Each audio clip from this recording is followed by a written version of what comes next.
aqui a gente tem um circuito composto por 3 diodos e um resistor, né? O meu objetivo principal aqui é, né, explicar aqui a dinâmica de funcionamento de circuitos com diodos. O objetivo é que a gente possa compreender aí, né, melhor o funcionamento do diodo e possa interpretar circuitos diversos em que esses componentes estão presentes. Bom, então, primeiro ponto, eu tenho que considerar que eu tenho 3 diodos iguais. O exercício aqui, ele comenta que esses diodos são ideais. E o que é um diodo ideal? O diodo ideal é um diodo que, polarizado diretamente, ele liga. Polarizado reversamente, ele está desligado. Na polarização direta, em que o diodo está ligado, ele não gera queda de tensão. Não há queda de tensão no diodo. Então, esse é o diferencial. É que se comporta como uma chave. Polarizei diretamente, a chave está ligada. Polarizei reversamente ou não polarizei, a chave está aberta. Então, é basicamente isso. Aqui o detalhe é que eu tenho 3 diodos.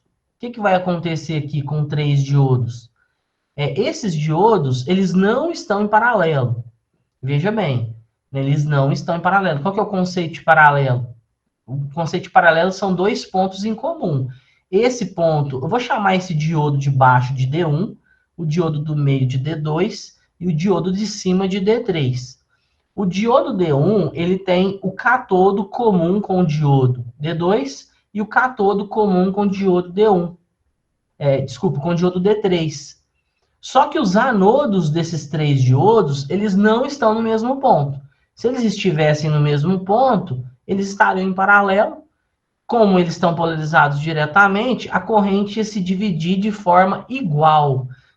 Claro, isso é um conceito teórico. Na prática, a corrente não fica igual perfeitamente. Ela se divide de uma forma próxima, mas não fica idêntica em valores. Daí, então, aqui nós temos uma condição diferente. Essa condição é a condição onde nós temos 3 potenciais diferentes. Como que eu tenho que proceder em relação a circuitos como esse? Você tem que pensar que a gente tem ramos diferentes. Eu tenho um ramo que sai do 3 volts e vai para o terra. Eu tenho um ramo que sai do 2 volts e vai para o terra. E eu tenho um ramo que sai do nível de 1 volt e vai para o terra.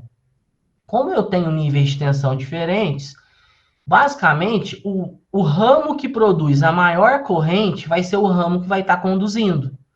Os outros ramos, né, dos outros potenciais vão estar desligados. Então, basta observar, ó, desse ponto para o terra, eu tenho 3 volts. Desse ponto para o terra, eu tenho 2. Desse ponto para o terra, eu tenho 1. Qual que é o potencial maior? 3. Então, o ramo que vai estar em operação é esse ramo aqui, ó, o diodo D3, o diodo de cima, vai estar ligado, enquanto os diodos D2 e D1 vão estar desligados. Outra forma de avaliar isso aqui é fazendo o seguinte.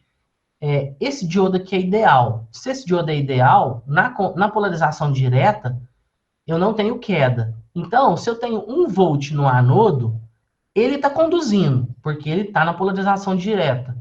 Se eu tenho 1 volt no anodo, eu vou ter 1 volt no catodo, porque ele não tem queda. Estou considerando diodo ideal. Então, esse diodo está conduzindo. Aqui eu tenho 1 volt. Então, esse ponto é o mesmo desse, que é o mesmo desse, que é o mesmo desse. Então, esse 1 volt vai aparecer aqui, e vai aparecer aqui. Eu tenho 2 volts desse lado e 1 volt desse lado. Esse diodo vai estar ligado. 2 no anodo e 1 no catodo. Então, esse diodo estaria ligado.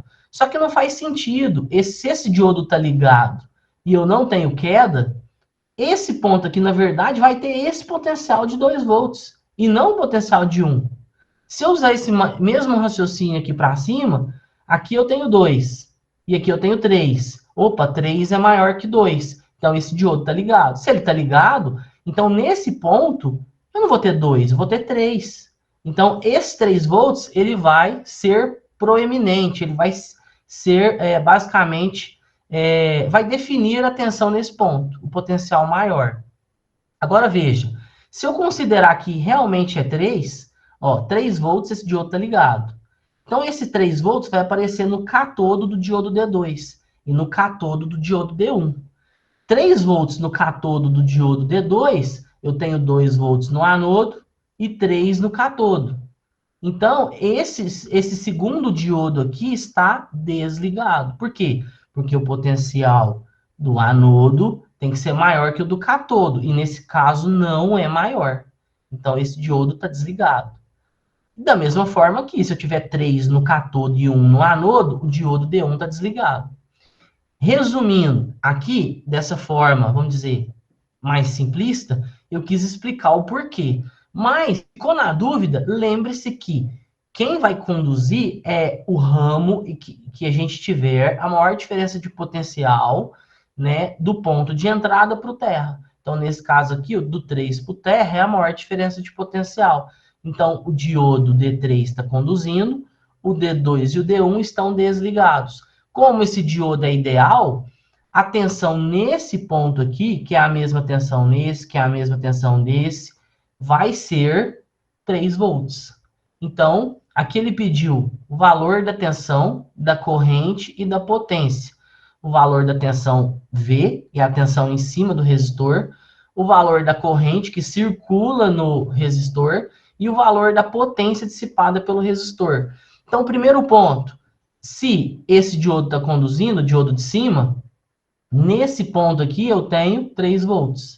Nesse ponto que é o mesmo, eu tenho 3. Essa derivação aqui é o mesmo ponto, eu tenho 3. Então, nesse ponto, em relação à referência, em relação ao terra, eu tenho 3 volts. Então, em cima desse resistor, eu tenho 3.